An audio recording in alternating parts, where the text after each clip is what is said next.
à utiliser, on va le voir ici.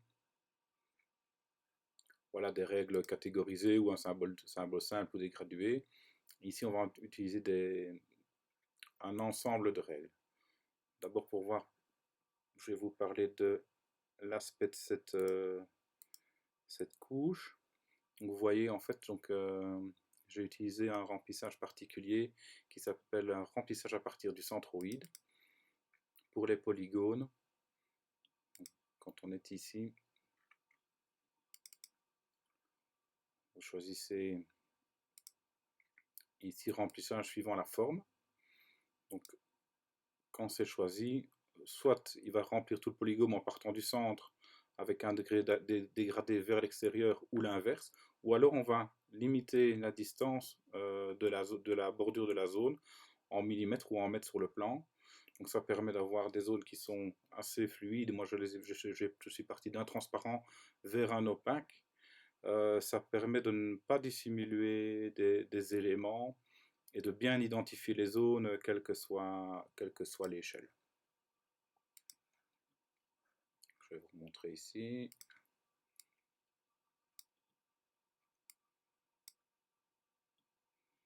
Donc là, on est en pleine ville. Donc vous voyez, c'est très tranché, sans rien dissimuler, et il n'y a pas d'ambiguïté sur les zones. Donc revenons à ce que je voulais vous proposer. Donc moi, j'ai une couche de travail. Ici, c'est pour des balisages de promenade. Donc vous voyez, j'ai déjà fait des points catégorisés en fonction des zones, avec chaque fois une couleur de point. Donc c'est un point assez complexe qu'on va le voir quand on zoome, qui permet une bonne visualisation soit sur photo aérienne, soit sur fond IGN. Donc en fait pour le fond IGN, moi je préfère le rose fuchsia, et pour la photo aérienne je préfère le blanc. On va voir, donc vous voyez que le point est assez complexe. Il y a une zone blanche, une zone rose pour qui l'entoure comme un diverticule, et le centre lui il est avec des éléments qui ont la même couleur que la zone. Ça permettra aux opérateurs de ne pas planter chez le voisin. En fait, si on veut aller plus loin, on va pouvoir faire un ensemble de règles. Donc qu'est-ce que c'est qu'un ensemble de règles?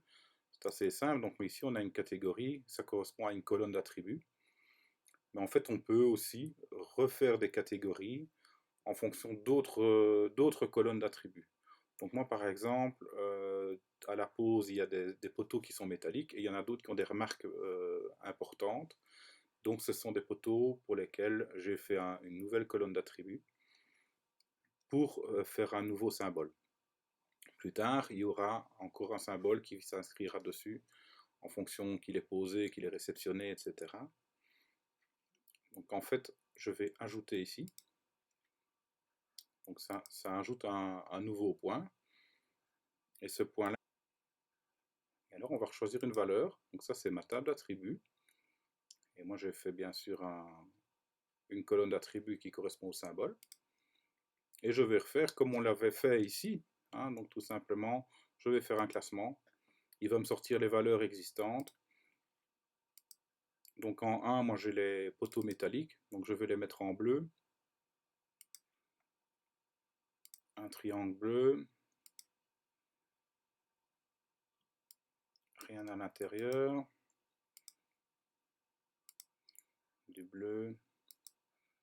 Ok. Je vais faire de la même taille que le rond, donc il est en mètres. 25. Ici, 2. Et ça va être mètres aussi. Et je vais aussi le retourner. Voilà. Ici, ce sont les poteaux où il y a des remarques d'implantation faites par le bureau d'études. Donc ça, c'est vraiment des points d'attention. Je vais les mettre en rouge. Mettre. OK.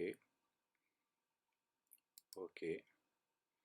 Petite astuce, il faut supprimer le point par défaut, sinon il s'affiche quoi qu'il arrive. Donc on va simplement le rendre transparent. Donc en fait, on a vraiment une catégorisation en fonction des zones et une catégorisation en fonction du symbole. Donc dans ce cas-ci, c'est une information sur la pose. On peut placer le point, ben là il va se mettre en dessous, donc il se met dans l'ordre. Et on peut aussi le placer au-dessus pour qu'il couvre. On aura l'information symbole qui va couvrir l'information de la zone. Donc on va l'appliquer. OK. On va aller voir ce que ça raconte dans centre de peine. Donc on a des points ici, malheureusement. Voilà. Donc on a des points qui comportent un triangle bleu. Et on en a d'autres, pas très loin je pense, qui ont des triangles rouges ici. Voilà. Je vais encoder un niveau supplémentaire qui va correspondre à la pose. Donc une fois que mon opérateur aura posé sur QField, il aura un petit choix, un menu déroulant, pose OK. Il pourra cliquer OK. Une fois qu'il sera OK, ben le point sera par exemple couvert en vert. L'opérateur suivant qui va faire la réception, lui, sur QField, aura accès uniquement à la colonne réception. Je vais lui bloquer les autres. Et il pourra faire les modifications et le remettre ou l'effacer carrément de manière à ce qu'il disparaisse de la carte. Voilà.